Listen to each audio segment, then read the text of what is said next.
going on? What's up, everybody? Just leaving the gym, headed over to Joseph's a little later than I wanted to, but you know, I gotta work and make money to pay for this shit. So we are headed over to Joseph's to work on the Mustang Part 5 coming up. Got some interesting news for you guys, and some of this stuff I just want to keep you guys informed on. That way, in case you want to do something like this, you kind of know what is to be expected. I did a video a little bit while back on Lund Racing not wanting to tune my car, and it's not that they didn't want to tune it. It was a possibility that they didn't want to tune it, and the only reason why is because they hadn't tuned a kit like that before. And also, and I talked about this in my video, was the thing is, people just throw shit together and they think it's gonna work, but you gotta remember, like a stock PCM, they're real sensitive and they have certain parameters, and things need to be in certain, you know, spots, such as the O2 sensors, the MAF sensor. That stuff has to be in a certain placement for it to be able to read correctly through the computer, because you're doing tuning via email. So if something reads incorrectly, they can't fix it. They fix it based off of the reading that they see in the log. So everything has to be placed in a certain spot for a certain reason for them to be able to tune your car, and that's what they were worried about. So got an interesting phone call from Manuel, who's the owner of Midnight Performance. Him, myself, and Lund Jr. were on a conference call, as you could call it, today, about my turbo kit. And huge shout out to Manny from Midnight Performance. He kind of took the leap and called Lund. I guess he had to talk to him anyways about some stuff, so he threw me on the call and really just wanted to make sure that I understood why they did that, and that they probably were gonna tune it as long as everything was in the right place. And so it's kind of cool. I got to talk to Lund Jr. not for very long, because I only had like 10-15 minutes before I trained another client, but I got to talk to both of them. Obviously, Manuel's built some badass 2018 Mustangs. I mean, he's built a lot of badass cars, but what he's really known for right now is the 18 Mustangs that are out just killing it. He's got, you know, the white one that's Whipple charged in the 8s. He's got Jesus's, which is the twin turbo car in the 8s. I mean, just some crazy builds. They're really well put together, and the guys over at Lund are tuning them.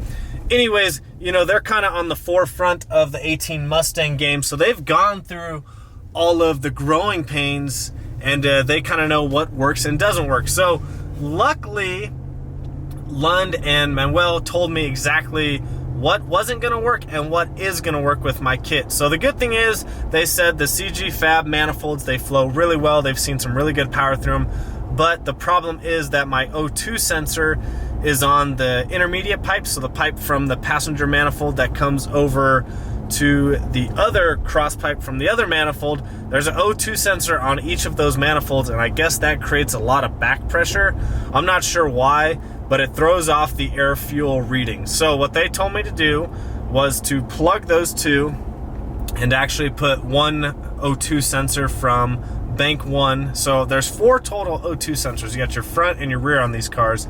I'm going to delete 3 of them and actually only put 1 on the downpipe, and they're very specific. It needs to be 6 inches down on the downpipe to get a correct reading. You don't want it too far up or too far low for the correct reading. So they told me exactly where to put that, and then Joseph and I kind of already knew where the MAF sensor needed to be placed. It needs to have about 3 to 4 inches on each side for it to work correctly, to get a correct reading on the MAF. And then we have to be very careful where we place the blow-off valve, because the blow-off valve can create an incorrect reading for the mass airflow sensor, which would be very hard for them to tune. So I got some really good insight from them, some stuff I needed to talk to Joseph about, but honestly, the call could not have been more perfect, because we are right, you know, we're right in between where we're about to start fabbing up some cold side piping, and where we're in a good spot to plug up the O2 sensors.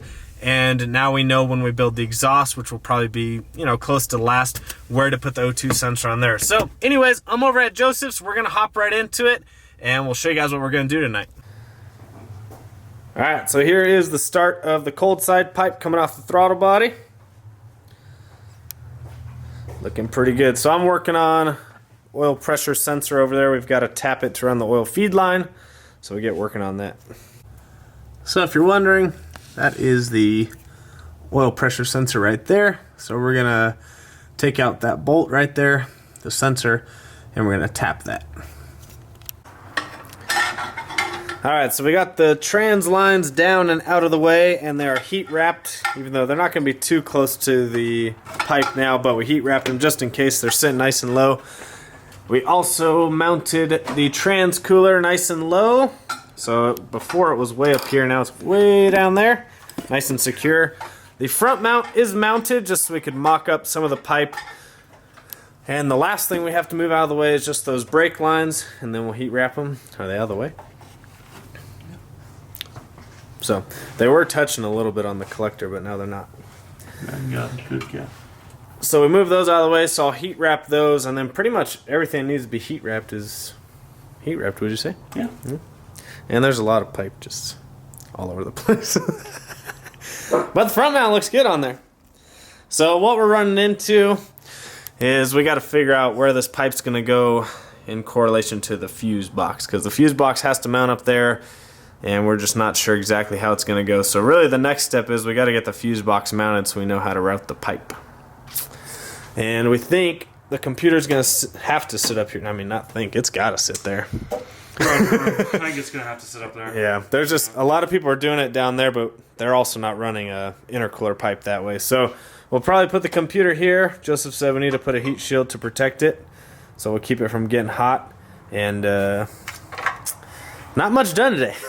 And I was going to do the oil line, but the fitting I got is the wrong size. So I'm about to go to Amarillo tomorrow, find the fitting for it. Joseph, thoughts? It's looking good. I like it. There's a lot of pipe. It just needs to be put together. Just got a few bolts here and there, and we'll But be what done. you say, like, luckily this stuff we're doing during the week, because on the weekend, places are closed. We're killing time running around town. So luckily I don't work during the day, so I can run around, get parts, and then we work on it at night or on the weekend. And did you figure out where we're going this weekend? I would say no. Leaning towards... Yeah, it doesn't even. Kansas or Dallas? Kansas or Dallas. But he's got the bumper on and the hood looking like a real street car now. Look at that. If you guys didn't know, he just got it painted too, so just needs to be buffed. A little color sand, a little buff. But shorten the exhaust a little bit. I think it flows with the body lines really good. And he polished it, so it's got a nice little satin finish to it. But look at that. That is a street car, ladies and gentlemen. At least someone's getting something done around here. At least one of the cars is put back together. Jeez. I really need to clean this windshield. So, almost 11:30. Yeah, it's like 11:15. So, leaving Joseph's. Once again, feel like we didn't get much done. The biggest hurdle right now is going to be relocating that fuse box. Like, we cannot do very much without relocating that fuse box. So, tomorrow I've got to bring the bumper over because we have to make sure that we're not going too far out with the intercooler piping, because the fog light housing is actually pretty large on the back of the bumper. So, got to bring the bumper over, make sure we're still clearing that with the intercooler piping while giving enough room for the fuse box. So, that's turning out to be like the largest challenge. Joseph even said, he's like, man, if the wiring wasn't here, he could knock out the welding in an evening. But with that wiring is just the biggest hurdle, because we don't know if we need to hug the frame with the pipe or have the harness go under the frame and then bring the pipe over that. So we thought we were going to be able to build the pipe and then do the wiring after, but there's how tight everything is in there, you don't have much room. So we don't want to build the pipe and then realize we don't have enough room and have to rebuild the pipe and do the wiring. So we're going to try and knock out the wiring first, at least get the fuse box mounted and we know everything can plug in, and then we'll start building the pipe. But man, sucks. That's just part of it though. That's part of building your own kit and not knowing, you know, where things need to go. So the good thing is, once it's all done, it's going to look super clean.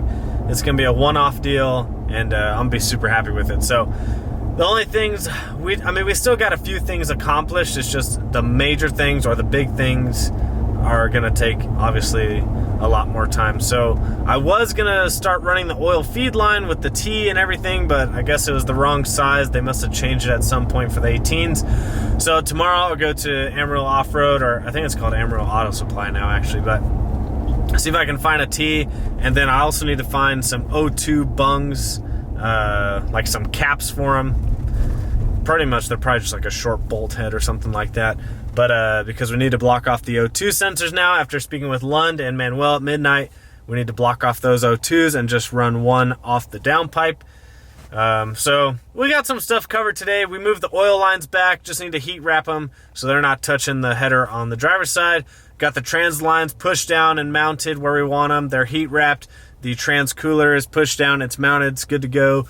The front mount is up there, it's mounted. So we did get some stuff done, just not a whole lot. Joseph started the pipe off the throttle body, as you saw. And he's actually got the straight piece ready. He just doesn't want to tack anything until we know exactly where that fuse box is going to go. So pretty much there's a bend that comes off the throttle body. Then we're going to have the straight piece. The MAF sensor is going to be on that straight piece. Then it's going to bend down, and then it's going to 180 into the front mount. And then we'll have a short pipe on the other side of the front mount going to the turbo. That one should be real short. So we're getting there slowly but surely, but these are kind of the struggles you go through. And maybe I was naive to how much work was going to be put into this. But honestly, I like working on cars. I just feel bad because my car's over there.